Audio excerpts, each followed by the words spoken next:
Let's have some water, Finny. What do you think? Does that taste like a plan? Yeah? Let's try it out. Yummy. I got chips already, so you don't need to get any. Okay.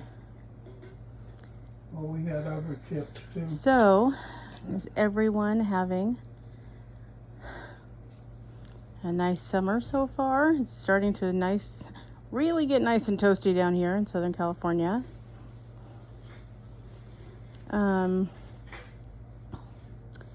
If you guys have a dragon who's difficult to get hydration into, there we go. Thank you, Finnian.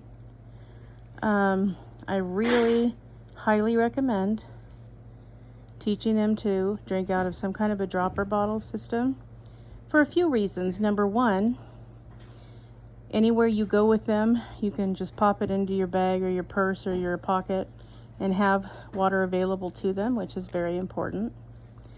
Also, if you have to give them a liquid medicine and you're having trouble with syringing it, this is another good way to get that down, or liquid calcium.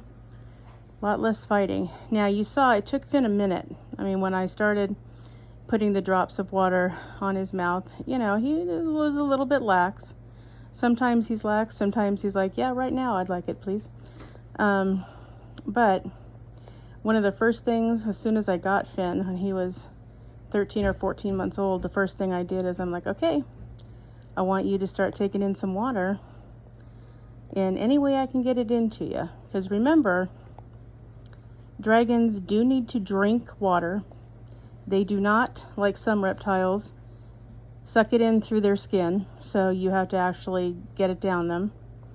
Most of the time, a water dish isn't all that great unless it's big enough for them to get in it.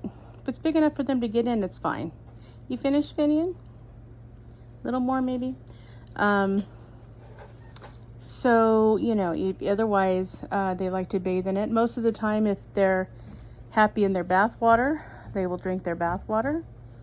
Other ways, if you have trouble getting it down them, is you can get a spray bottle and spray some water on their greens, which also helps things stick to it, like calcium and bee pollen, if you're having trouble with that. Other things that you can try are, really well hydrated pieces of fruit, piece of watermelon here and there. Gets fluid into them. Also, if you give them hornworms for treats, they're an excellent source of moisture. Those are all good ways. Now, I will tell you, one of the leading causes of death among bearded dragons is dehydration, because it leads to kidney failure. And once they're in renal failure, that's game over. So, water is very important. It's also important if you have them in the bath. Some dragons, they can certainly feel the water, but they can't see it. They see right through it. So, what you need to do is make the water moving. So just put your finger in and stir it like you were stirring something in a cup with your finger. And you'll notice that they'll watch you. And then they'll very slowly put their head down until they can feel it. And then they'll drink it. So even though they're sitting in it, sometimes they don't realize one thing, they can't gauge how deep it is. So got to give them a little bit of help. So yep, if you notice that that's an issue. And usually what will happen as you make the water move is they'll take a nice big drink and then they'll have a nice big poop, and then it's a double whammy, right? So everybody's happy. Right, Finnian? Yes, thank you for demonstrating how to drink out of a dropper bottle so well. Dropper bottles you can get just about anywhere. I would suggest the kind that are made for crafts and for glue, because it's a smaller opening. You don't want to drown them. So, you just want to drop. So, at a time, so that they're not feeling like they can't keep it under control. And so you can literally get them anywhere. You can get them at a craft store, you can get them on Amazon, get them on Temu, you name it, you can get them there.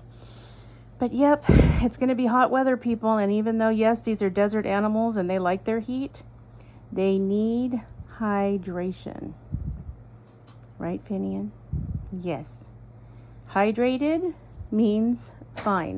In fact, you can get away with a lot if you keep your animals well hydrated. They don't have to eat nearly as much as they need to drink. So just keep that in mind, Finnian. Stay hydrated over the summer. Yes. I know, but I had to boop your snout because it's, totally cute. I know, I did. That's how it worked out. Anyway, and also, if you have other animals in your home, such as, like we have G-Force, as well as the reptiles, make sure everybody has plenty of water and shade, places where they can get out of the heat. If you go outside with your dragons, that's great, because natural sunlight's better than any UVB bulb you can find. But again, they need to cool off. So if you have them out there, you need to make sure that you've provided them a place where they can get into the shade as well as into the sun, then they can go back and forth as, they desire to do so. You can have a reptile get heat stroke and be overheated, and that's bad, very, very bad. You don't want to cook them. You just want them to get some natural sun.